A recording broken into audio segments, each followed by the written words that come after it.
Hi, everyone, and welcome to another episode of Home Tech. I'm Seth Johnson, joined as usual by Jason Griffin. Jason, how's it going, man? It's going great, Seth. I feel like there's a big load off with episode 100 behind us, and really excited to be sitting down for episode 101 with you. Feels 101 good. Home Tech innovations. I don't know where I was going with that, but it sounds like a movie. Yeah. Well, you know, burnt up a lot of brain cells producing last week's show, so I can totally understand. It was a lot of fun. I really enjoyed doing episode 100, and I'm glad we're sitting down for 101, and I'm sure we'll be talking about episode 200 before too long.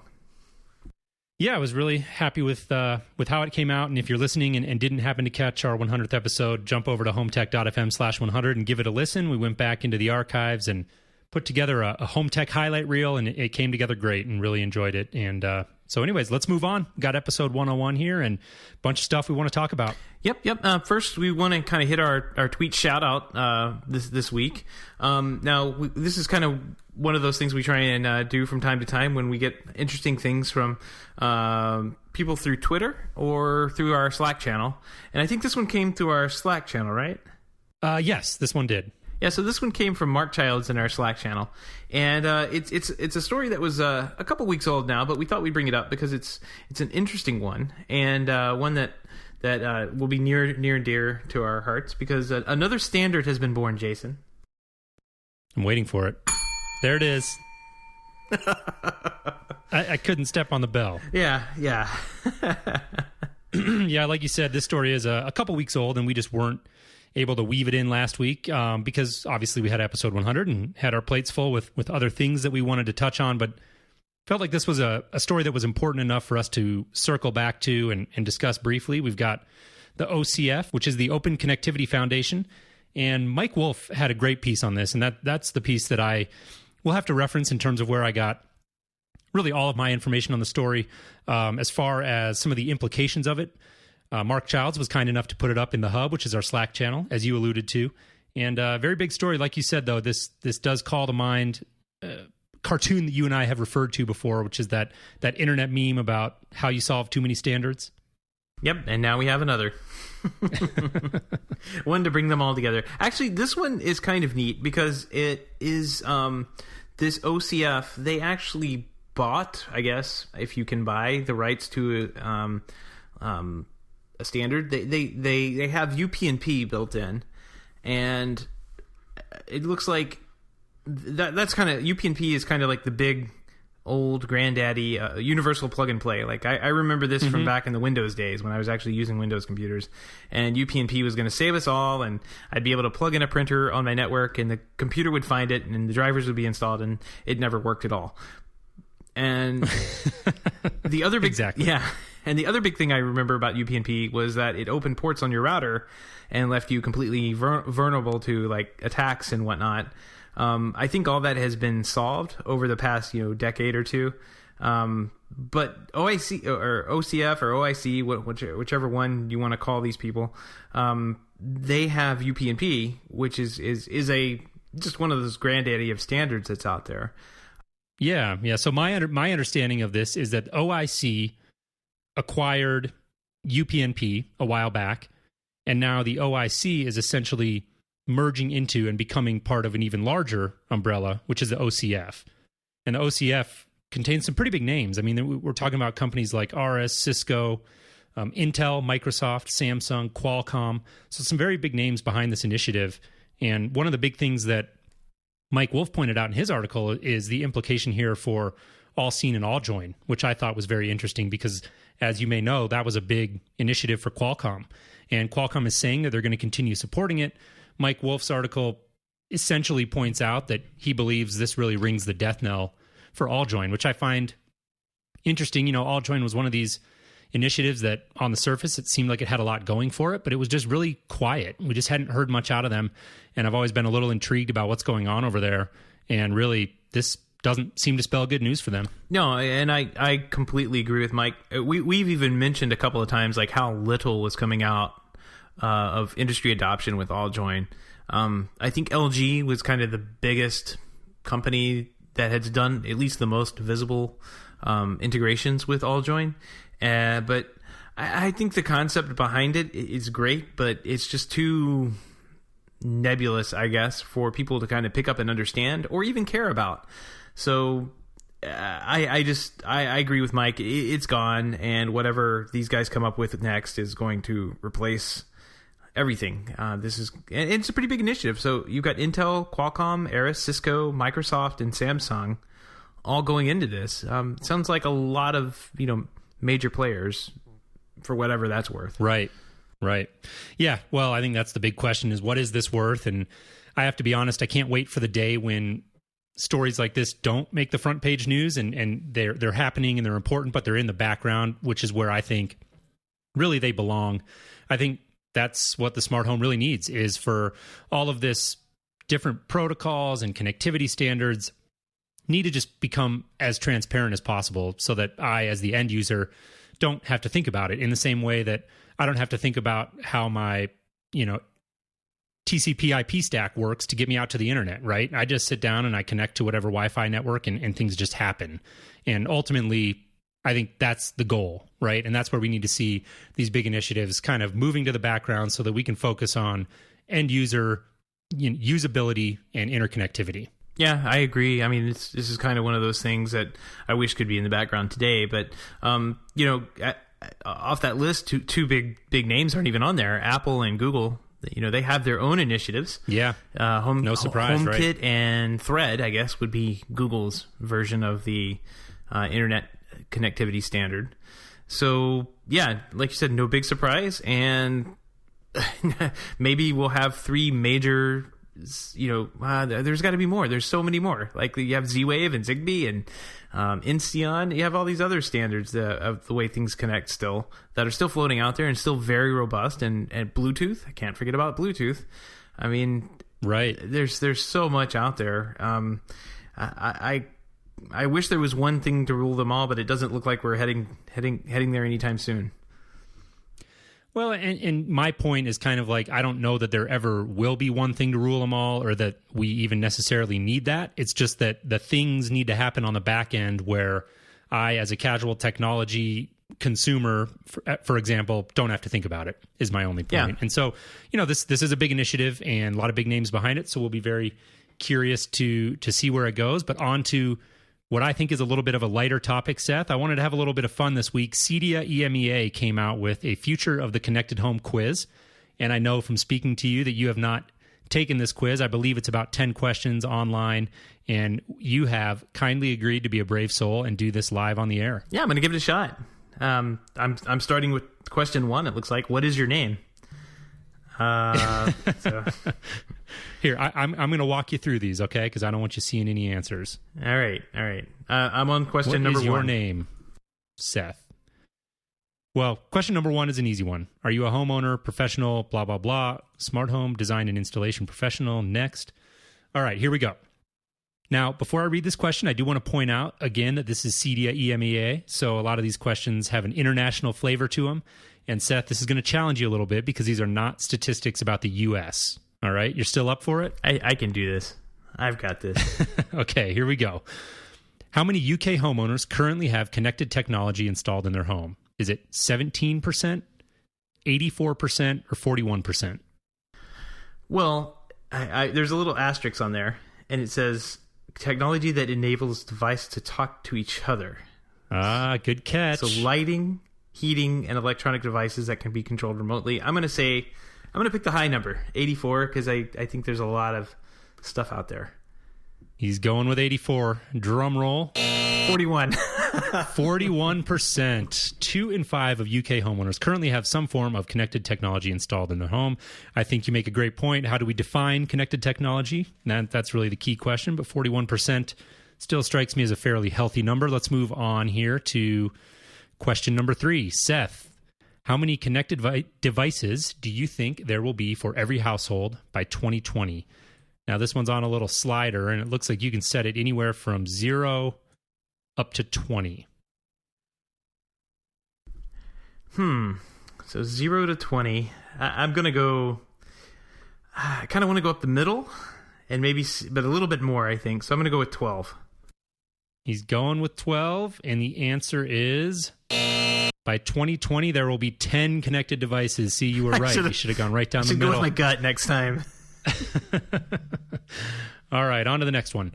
What technology do you think will be most commonplace in homes in 5 years? Quite a few choices on this one. Appliances that can be controlled remotely, appliances that record energy usage, built-in charging ports for electronic cars, heat sensors, Cat6 wiring, home media services, hard drive storage system in parentheses, intelligent lighting, security systems, or smart blinds. Wow, that's a lot of options. Some of these are pretty specific. Built-in charging ports for electric cars? I think we know it's not going to be that one. The thing is, I'm like, it's not really apples to apples because Cat6 wiring, I mean, how do you quantify that? It's not going to be Cat6 wiring. You just scratch that off right now. That's the biggest joke I've ever heard of. I'm going to go ahead and scratch off smart blinds, home media, hard drive storage systems. Those are boring. Nobody wants hard drives in their house. Everybody streams. It's the cloud, man. Yeah, it goes to the cloud, exactly. I'm going to go with security systems just because they're in every single home pretty much. I think that is a good guess. Let's see. 55%. The winner is appliances that record energy usage at 55%, and they are citing a Digital Homes report. They need to fire those for people. That information. That's very surprising. Their second choice on there was Cat6 wiring. Is Cat6. Security systems down at 41% in, looks like, 5th place. So you've got heat sensors, not sure what that is exactly, and intelligent lighting ahead of security systems. Very interesting. I would have thought security systems would be higher on that list. This is a very European survey. Is that your excuse? It is. All right. Let's do one or two more here. I don't know how long this is, so we don't want to... Let's see how these go. Number 5, Seth. What do you think is the primary reason for homeowners to install smart technology in their home? Is it cost control of energy, increased home security, cost savings, reduce water consumption, or be greener? I would say here, okay, so this is where this gets goofy because this is definitely skewing towards the European market. So I'm going to go with control costs of energy because all the other things on there, like water consumption could be one of them too. I would put water and energy in the same. I think you got a good guess here. Let's see. Cost savings was the highest rated benefit, but they don't specify, because if I'm recalling that question correctly, it was cost energy savings or just there was a more general cost savings. Yeah, interesting. Energy savings. So, I mean, I kind of get where the survey is coming from now. So I think I'll be able to answer the rest of these. All right, let's keep going. Number 6, what do you think puts homeowners off, which is a very European way of saying turns homeowners off, when it comes to buying/installing smart home technology? Quite a few options here as well. Concerns about reliability, potential impact on the aesthetic of the home, security concerns, meaning hacking, etc., too expensive, confusion on what tech is available, or lack of understanding what a connected home is. Some of those are the same thing. There's a little bit of overlap. I would agree with you. I'm going to go with... I don't think it's security. Obviously, they're not worried about security. It's probably going to be security, but I'm going to go with confusion on what tech is available and what to buy. I like it. Let's see. The biggest concern is internet-connected tech within their property could be hacked, so it was a security concern. You got to go with your gut, Seth. Yeah, I should have gone with my gut again. Man, you're not very good at these multiple choice things. Wow, this next one has like 20 options, so I don't know if I'm going to read all of them to you.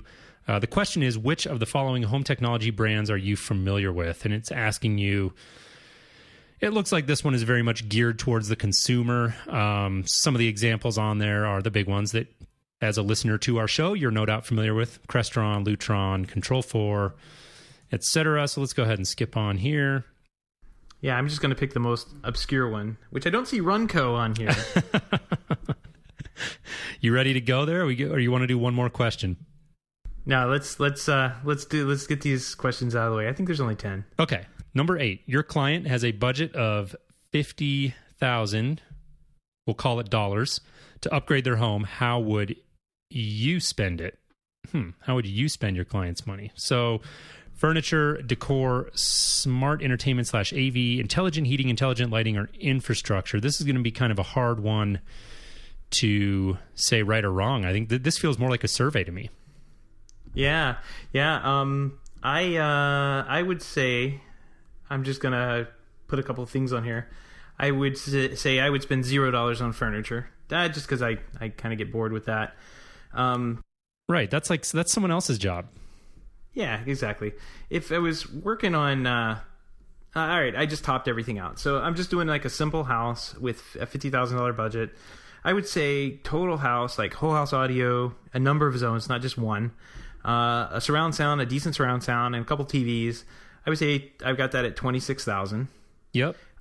Intelligent heating, which I'm not sure that applies to anybody here in Florida, but I will say I would probably spend maybe a few $100 on a decent controlled thermostat. Right. Intelligent lighting, I put $11,000 on there. And infrastructure, probably another $7,000 for like a security system and all the crazy wiring we need to put in.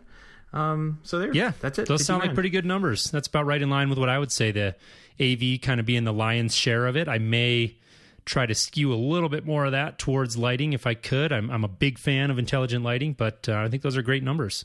Furniture, I wonder if they're including racks in that. So that may be, you may need to set aside a couple thousand for like an AV rack. Yeah, that's true. I was kind of building, I guess, that into what I would think I would spend in that 26, but I wasn't thinking anything special either. Just maybe a small, maybe Sonos, couple of zone players for Sonos and speakers. I was thinking TVs would be in that budget too, because I like to budget everything in. So yeah, I think those are good numbers. All right, 26 wasn't Well, bad. Here's question number 9, Seth, and this is a very appropriate one for tonight. Seth, how satisfied are you with your broadband speed? Let's see how many times I can click the negative. Very unhappy. Maybe you should be asking me, because I would be even more unhappy. Oh, what a mess. Tonight, Skype has not cooperated. Neither have our internet service providers. All right, moving on. So the UK government, in response to that question, is apparently investing $1 billion in broadband infrastructure to provide superfast broadband connection to 90% of the UK population by 2016. Good to know. And the 10th and final question, how much extra do you think consumers would be willing to pay for a home that came fully equipped with pre-installed connected technologies? Nothing, and we're just going to do these in dollars, up to $2,000, up to $4,000, up to $6,000, or more than $6,000. Well, those are actually in pounds, but so you can probably roughly double that. I can't do that kind of math quick in my head. Yeah, it's a little bit better these days, but the conversion rate is there. But I think most consumers would be willing to pay around that $4,000 to $6,000 mark. So I'm going to say £4,000 up my to £4,000. 28% of home buyers would be willing to spend more on a property that came with fully equipped, pre-installed connected technology, but it doesn't really help tell us the right answer.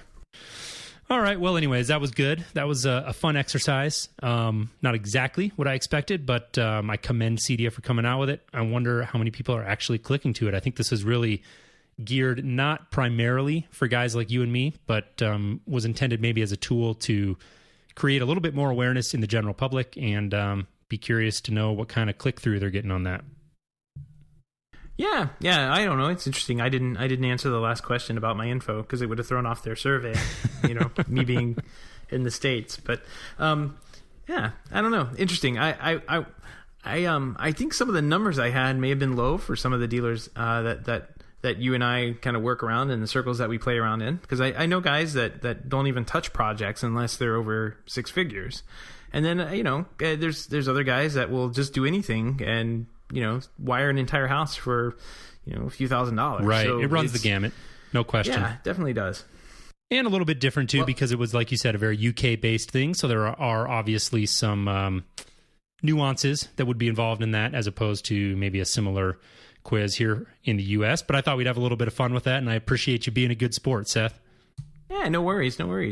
Well, speaking of spending money, looks like Runco is out of business, huh? Yeah, this is a big story, and I don't think it was one, Seth, that you were particularly surprised about.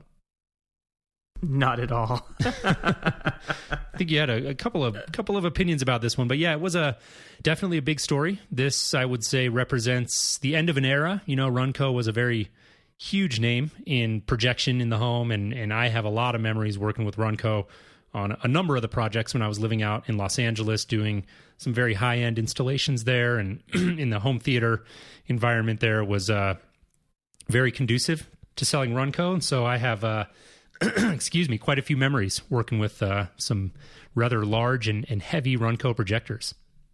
Yeah, so do I. I have come across my fair share of Runco equipment in the service field, and I have installed a couple of firms I have been associated with had Runco dealerships. I was never really a fan at all of the product. Now, it looked good, but that's about it. I can't say that I liked anything else other than sometimes how it looked like it was possibly had better finish quality than what you could buy off the normal market of projectors and TVs. Right. But other than that, I'm not sure what the advantage was, because the equipment never worked right, never stayed working for very long, or was very flaky at best.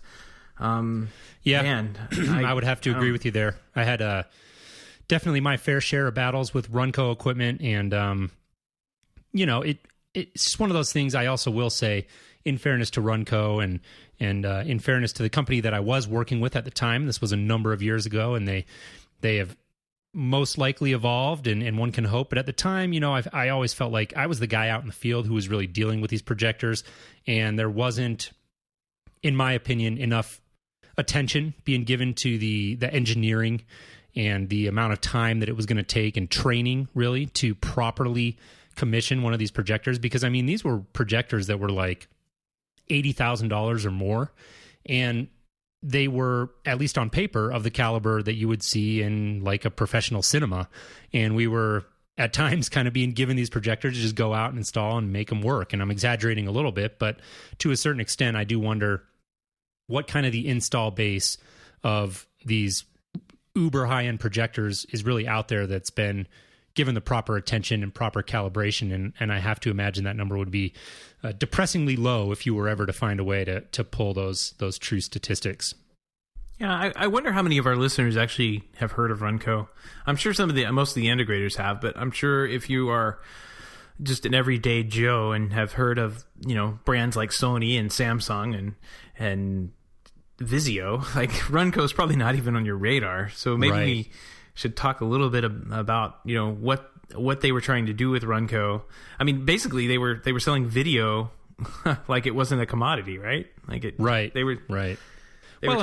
were also selling video when it wasn't a commodity. In fairness, they were some of the first early plasmas out there. I remember humping these $20,000 46 or 50-inch plasmas that just weighed like 200 pounds on and off the wall to try and troubleshoot them, and it was a nightmare. But they were high quality when they did work right, when they were calibrated correctly. They looked great. Runco was a very successful company for a number of years. I think a lot of it, there was a certain culture around Runco, and the owner was really known for taking care of his dealers, and it was a kind of a family feel when they'd have these big conventions, and they would throw some of the biggest parties at CEDIA. I never got to attend those because these were during my days when I was out in the field kind of doing the dirty work. So I never really got to experience that portion of Runco, but I do know that it was a big thing, and it was something that made people gravitate towards the company and want to do business with them. And they sold a lot of product in some of the high-end jobs, like I said, that I was working on. But I did have my fair share of problems, and Runco, I feel like, has been on the decline for some time now. Planar acquired them back in 2007, and that was when you kind of felt the magic come off of Runco, and they weren't really this name or big party thrower necessarily that they had been before that. And then Planar was actually recently acquired by another very large, looks like a holdings company. And I suspect that a lot of this just has to do with the fact that they've become part of this huge conglomerate now, and the projection business is tough and requires a lot of resources, and probably looking at the balance sheets and everything, this is something that was just relatively easy to put on the chopping block. Yeah, I completely agree. and there's not much. I think you kind of go back to what you were talking about, like the people that were behind it, and they were basically selling a super high. Well, they were selling a super expensive product when the margins were still there to be like super high margins. So there was plenty of money to throw in parties, and I will say the Runco service was great. Like if you had a problem, you could get them on the phone, and they would walk you through a number of things, and they chip you a new TV if they had to. But they were making the money to do that. And a lot of times they had to. Right, but they were making the money to do that. So like But that world just does not exist anymore. And you have a bullet point on here. Is this statement about the luxury market? And I'm going to have to say yes. Like this is absolutely about the luxury market and where the luxury market is headed. And further, I mean, I hate to talk about Crestron again because I'm just kind of sick of Crestron. This explains Crestron's move out of the luxury, out of the residential market, because the luxury market's not very big. It's not big enough for them to support anymore. Yeah, I can see the connection to Crestron. I think that I don't want to go back down the Crestron rabbit hole because we've had a number of conversations about that story, and I do think that there is somewhat of an overlap here. I think I agree with you to a certain extent about the luxury market is becoming more difficult because lower priced technology is becoming more pervasive. I mean, you can get great projectors now for $10,000, $20,000, and these things used to cost 5 or 6 times that. At the end of the day, though, I do think that there still is that segment of luxury. We still are going to have very high-end home theaters that demand very high-end projectors. There's companies like Sony, digital projection. They're going to continue to produce really high-end projectors. I think this was just, to me, it was more a story about Runco lost its way. Almost 10 years ago, I feel like that happened. And this has been a slow and steady decline. I've heard less and less about Runco. Nothing new, nothing innovative, nothing exciting really seems to be coming out of there. And I think this is just clearly a sign that they have decided they need to shift directions. The story mentions that they're going to focus more on video wall technology, which I know doesn't play into the residential space, or at least extremely rarely. And that's going to be, I guess, the direction they want to head, or at least that's what they're saying. And I think, again, this is just more a sign of a company that kind of lost that magic when they got acquired and has been on the slow decline ever since. Yeah, I don't know. I don't know if I can agree with that. Like, I think they always had their shtick, right? I mean, they had the high end wrapped up for such a long time, like the super expensive high margin product wrapped up. But I think what you're seeing from Runco, Crestron, heck, Control 4, Savant, they're seeing a change in the market itself, not so much a change in the company or a company that's lost their way. Like the market has changed, and you don't have you have a different set of customers. You don't have baby boomers you're selling to anymore. You have millennials that are going to be spending the money. So like they have different priorities, and quite frankly, sheet metal wrapped around a projector spray painted black isn't going to sell a projector anymore. Like, ouch. Well, it's what it is, like you can't do that. The millennials do their research, they figure out what's inside, and they want that. And that's not going to be. It's a great point. It's a great point. I will concede that to you. And like I said, I think that luxury is always going to be there, but companies are not going to be able to rely on it the way that they did before, which I think, to come full circle, is the same as Crestron. They'll get a little bit of luxury business out of the top end of residential, but the move clearly indicates that they're not going to rely on it. Runco's not going to rely on it. Even companies like digital projection that I mentioned earlier, I mean, they'll get some business out of that top end of residential, but it's going to become if they're going to stay relevant, it's going to become an increasingly small percentage, and they're going to have to come up with solutions either aimed at a down market residential type of solution or focus more resources on their larger commercial business. It's interesting you lump DP in with Resi, because I've always considered them a commercial. I mean, they're not like Barco and Planar, but I would consider them, like, they have really nice projectors, but I would say they're more commercial oriented than they are residential. Oh, I would agree with that, and I think I do I come at this from, I guess, the angle. I'm colored a little bit by my number of years working at the companies that I worked for in Los Angeles, I guess, to a certain extent, where this stuff is more pervasive and you just don't see it. Here in Denver is a perfect example. And so that is my background, and I do think that certainly colors my opinion on the topic. So that's a fair point. Okay, cool. No, I was curious as to why you were throwing digital projection out, because it's not Epson, you know. Well, Epson makes a great there's not that many players. When you're looking for a cinema grade projector to put in a very high end home theater, I mean, there's only a couple of companies you can look at. Gotcha. Okay, cool. So, anyways, interesting story, and definitely one I think that a lot of people were sad to see, but I don't think a ton of people were surprised. Well, let's surprise people. And I'm going for the most outrageous segue possible. I like where you're going with that. Yeah. So, surprisingly enough, Amazon and Brita teamed up for Wi-Fi water pitchers.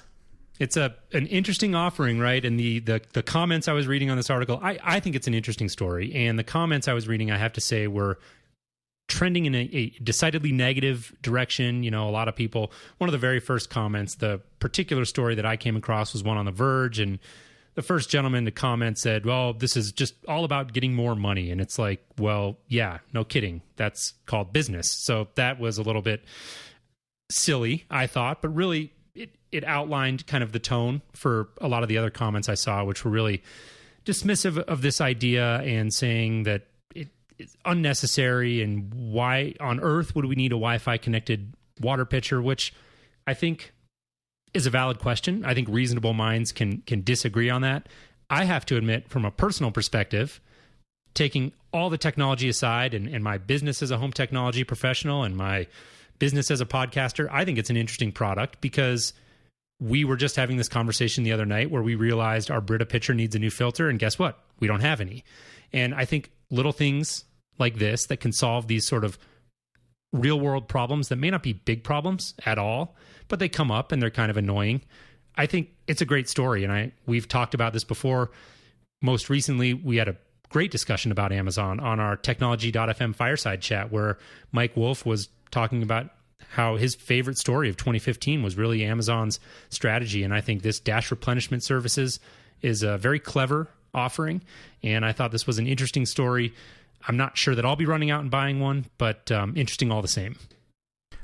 I think this highlights the difference between the home automation geeks and the people who have been in the business like you and I for so long, and what I'll just, to borrow a Harry Potter term, the muggles, like the people who have no idea how any of this stuff works. If I brought this to my wife and said, "Hey, check out this this Brita water filter," it'll just order stuff off Amazon and ship us a new filter when we need to replace it. She'd be all over it. We just had to, we just had to replace the water filter in the fridge, for the ice machine thing. And there's a little light that lights up to indicate that you need to change it. And if you happen to look up there and notice it, every 3 or 6 months or whatever, I have no idea. That little light is the only indication that you get. And then you have to go lay underneath the refrigerator and pull the thing out and find the model number on the stupid thing to order a new one. So I think this is a great idea. I wish this was built into my refrigerator. I mean, because I need filters there. I need filters for my Keurig that has filters. We just had to order those. In fact, right now we have one soaking. It's like the carbon filter. You have to soak it in the bowl overnight. That's in the kitchen right now, soaking in a bowl. So it's a simple automation, right? I mean, we talk about the difference between control and automation, and I think one of the tricks with automation is we want our environments to react to us and anticipate the things we need before we have to somehow vocalize, and I'm using quotes there, what we need. And vocalize could be pushing a button on an app or whatever it is, going on a website and ordering something. What we want is automation. We want those things to just happen. The trick with that is that getting the nuance right can be difficult. Whereas you have something like this, it's very straightforward. The filter either needs replaced or it doesn't. And so I agree with you. I think it's a great idea because it's just automatic. There's no brain work involved. It just sort of happens in the background and it just works. I have some questions about the implementation. I wasn't totally clear on it when I read the story because for example, it says the filter is basically monitoring how much water goes through it. So it's not a time-based thing, but it's saying, okay, when approximately 40 gallons of water has passed through the filter, I'm going to trigger DRS, dash replenishment services, to send more my way. The pricing, however, mentions the refills in packs of 3. And it's like, when one filter goes bad, I don't need 3 sent to me. Right? That's a great... Oh, man. They're going to make a ton of money off this. So pretty soon we'll end up with just stockpiles of filters, I guess. I don't know. I guess the catch there is probably going to be something like it'll order one at a time, and so you're not buying in bulk, and therefore they can charge you more. Who knows? I just thought that was interesting, and to me, again, points to an example of where if we're really going to get to automation where we're not manually controlling things, the automation and these little sort of details that sound kind of trivial have to be thought about and have to be ironed out. Right. I like this. This is a great idea. I'm looking forward to more things like this product, because this is not a noisy product. This doesn't like start beeping at you when it needs to be replaced and start yelling at you in the middle of the night. Like this, just maybe add something onto your shopping list, and you're on Amazon one day and you notice, oh yeah, I guess I do need to order filters, and go ahead and toss them in the shopping cart and check out. It's a great idea. It lowers the to me, the biggest part of it lowers the pain points, like the struggle of like finding the exact filter that you need for the stupid water filter thing. Right, and like set it up once and you're done. Yeah. I think this is a great idea. So more power to them. Hopefully it works better than my egg tray, which we got to get our weekly egg tray mentioned in there. Yeah, well, this week in Seth's egg tray. Well, I haven't talked about it in a while, so I thought I'd mention that. I guess it died, like the batteries died in it at one point, and I don't know if I messed it up by changing the Wi-Fi. I probably did. I changed out my Wi-Fi access point from the Comcast one to an Apple Airport Extreme, and it may have like gone crazy during that time and tried to connect to the old access thing, and the batteries died, but I never got a notification saying that anything died. So it's been off inside the fridge and actually empty because I haven't refilled it yet. So I'll get back to it. I replaced the batteries. It still turned on and worked, but it seems to have lost all the settings. So the batteries died, and lo and behold, you're out of eggs. I'm out of eggs, and I got to redo the setup, which remembering my password and everything, it's just like, that's more of a pain point than I want to go through to put eggs in a fridge. Well, just to bring this Brita story full circle, it looks like the Infinity pitcher, as they're calling it, is going to go for around $45. And I looked real quick before we started recording tonight. A normal Brita pitcher goes for about $25. So we're talking about double the price. And refills for the Infinity pitcher 3 for around $20. So you're looking at about $6 and change per. Whereas I found refills on the normal Brita 4 for $20, so about $5 per. So they're going to get you a little bit on the refill, the filters, and of course the pitcher itself costs quite a bit more. It does run on batteries, in case you're wondering, and Brita is saying that those batteries will last for about 5 years, which I think is pretty impressive given the fact that it runs on Wi-Fi. Yeah. 5 years is longer than the couple months that my egg tray worked. So. Well, Seth, you mentioned Wi-Fi, and actually as the last story that we want to touch on this week, which was one that got a ton of coverage in the tech press, is the Eero home Wi-Fi system. And this is a product that's been in the works now for about a year. The big part of the story, really, and why people were talking about it, my understanding is they're going to start shipping, or they did start shipping. And so it was getting a lot of attention, and the tech press seemed generally positive about this system, whereas a lot of the comments we were reading and everything that people were kind of saying about the product in those comments was telling a little bit of a different story. So I thought it was an interesting dynamic to watch. Well, I've got to say, the biggest thing that I love about this product on their splash image, like their hero images on their website, which you'll never find just by saying the word Eero. So I'm going to spell it. It's EERO.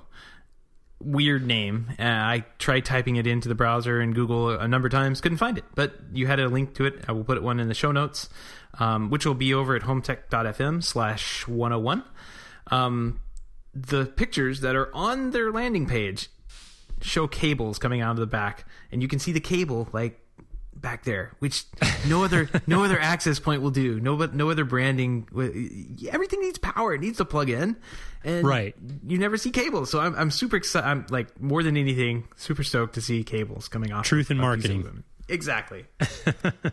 Interesting point. I hadn't caught that. Anyone who is not aware or maybe didn't hear about the story, this is essentially, and Seth, you might do a better job explaining this than me, but I'm going to give it a shot. It's essentially if you want to be cynical about it, it's a repackaged Airport Express, right? I think that was a lot of the argument, is that people were saying this is basically an Airport Express, only it's more expensive. The idea behind the Eero, though, which I think is a good one, is that it's a pre-configured system. It's essentially a combo router, wireless repeater, mesh network system with some cloud management features, and it's packaged up, put in a nice, neat box, made very easy to set up, so clients can basically purchase it, take it out of the box, plug it in, do a couple quick things on the app, and in theory, everything just works. And so that's their whole pitch, is Wi-Fi that finally works. It's a mesh network, so you don't have to have Ethernet cabling run to each of these. They come in packs of 3. And the marketing and packaging is very effective. I'm just curious to know how well they work. Yeah. I think these are actually a little bit better than the Airport Express, more like the Airport Extreme. And the reason is, I think the Eeros do 802.11ac, which is the super fast but short range Wi-Fi. Mm-hmm. And the Airport Express only do 802.11n, which is probably what most people have in their homes today. But so I think if you're going to compare these, we have to compare them to the Airport Extremes, which do True. support the AC. Yeah, and I was using that loosely. Obviously, it's a little bit different, but really, to me, that was the interesting dynamic of this story, because the tech press seemed to latch onto it and got very enamored with the design, and a lot of the articles I read were praising this thing and really making it sound like it was going to revolutionize Wi-Fi in the home, whereas a lot of the comments I read were more on the cynical side. I read a number of people sort of comparing this product to the Unify line from Ubiquiti, which I thought was a bit of a silly comparison, because as easy as they've tried to make Unify at Ubiquiti, it's still not a solution that I feel like is even targeted at an everyday consumer, let alone one that an everyday consumer is going to enjoy setting up. And right. So I think those comparisons were invalid, in my opinion. The much more valid comparison, which we were sort of beating around the bush on, is the comparison to Apple Airport. And I think that's where they're really going to face their big challenge, because obviously everybody knows Apple. Airport really dominates that low end of the network spectrum, where you have people who are just kind of patching together their own networks, and they want to add a little bit of Wi-Fi maybe to that far corner of the house without running any wires. That is what I would say that one of the go-to solutions is. You've got your Airport Extreme as a router, your Airport Express as a repeater. We see it all the time.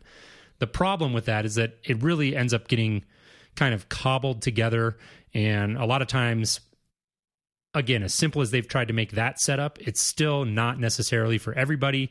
And we'll go into a house, for instance, to look at the network, and they've got multiple devices trying to, what they thought they were doing was trying to set things up as repeaters, but maybe they've got different SSIDs set up, so they're constantly having to switch networks. Whatever it is, there's just some nuance where I think a product like Eero may be able to charge a little bit of a premium, because it is, in theory at least, more truly plug and play. And so that's where I think it's an interesting conversation to have. Is this a viable product, or is it something that isn't going to be able to compete with the Apple Airport line? Well, I looked at the Eero price for the single Eero, and it's $199. The Apple Airport Extreme is $199. So it's the same price point. Although I like the Eero packaging better than the giant tube standing up thing of the Apple. Yeah, I don't know why they went that route. Well, I think it's antennas, and they wanted to have a place to put a hard drive in the other one, the one with the hard drive inside of it. That's true, and we did talk about that recently. You made a great point. We're seeing more and more of that form factor with things like Google On Hub, et cetera. So I do think there is something to that as far as the antenna design goes. The Eero, though, the Apple, it's easy to set up. It's also easy to set up wrong, and it's also easy to not know when something is going wrong. And I think your experience in the comments you made during the show and before the show when we were talking about Apple networking products speaks to that. Like we all run across those of us who have seen more than one or two airport systems installed. We've seen more than a handful of issues that are just infuriating, to say the least. And going back to the Unify stuff, holy cow! Like this is just like not even in the park of like setting a Unify system up is not fun. Not for the faint of heart. No. If you go wrong, then you're back down to shell scripting and running SSH and puttying into things. No, I don't think so. This is definitely in line with what a product that Apple should be selling. Like I think this is something I could ship. My dad's always complaining about his Wi-Fi. Like in the back of the house, they have their router and modem set up, and then up at the front, he likes to sit on the porch and play around on his phone or something. And he didn't get good Wi-Fi up there, so he ended up running something underneath the house, like a cable or something, and putting in another access point. Yeah, love it. Yep, he's pretty good, but I could send him one of these, and he'd probably be able to set this up. And not only would it be set up correctly, securely, correctly, it would work pretty well, I think. And if that's the target market for this product, I think they hit a home run. And I think that's why we've seen so much of the tech press talking about it, because it shouldn't take a super geek to set up a wireless network this day and age. It's 2016. Network. Right. Yeah, come on. So this is a great little product. I hope they do well with it, and so do I. Yeah. I'm a fan. I get the skepticism. I don't know if we mentioned it. I know you mentioned the price for a single unit is $199. What Eero's recommending is that you buy a 3-pack, which you save a little bit of money on a per unit level, and that's $499. So you're looking at $500. Not a small investment, but we're talking about Wi-Fi, which is really the foundation of a connected home still. And if you look and you compare it to, a nice smart thermostat, you're already at 50% of that cost. And so I think making that $500 investment into your home's technology infrastructure, if you're somebody who's not looking to get super complicated and you just need to get some better coverage in your home, a product like Eero could be a great solution. It's got the specs. I mean, there's definitely nothing major missing as far as a new Wi-Fi system. It's got AC. It's got a fast processor.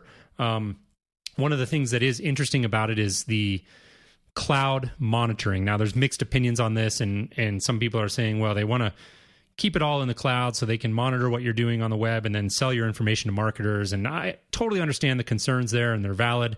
But I think the benefits that you get out of cloud management outweigh that. And a lot of what Eero is pitching their flag on and trying to propose as a value statement is that they're going to be proactively monitoring each of your access points. You can set things up to where things automatically reboot. If you start having issues, you can see throughput speeds and things of that nature. And so you're able to actually get a little bit of feedback.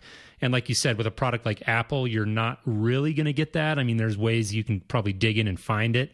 But this really comes down to the packaging. And I don't say that in a condescending way. I say that in a way where I'm not just referring to, I should say, pretty boxes and marketing, but the actual packaging and the way that the product is presented, the user experience is presented, the monitoring, all of that. And so it really comes down to a user experience thing. And I think it looks like a neat product, and I'm with you. I wish them the best.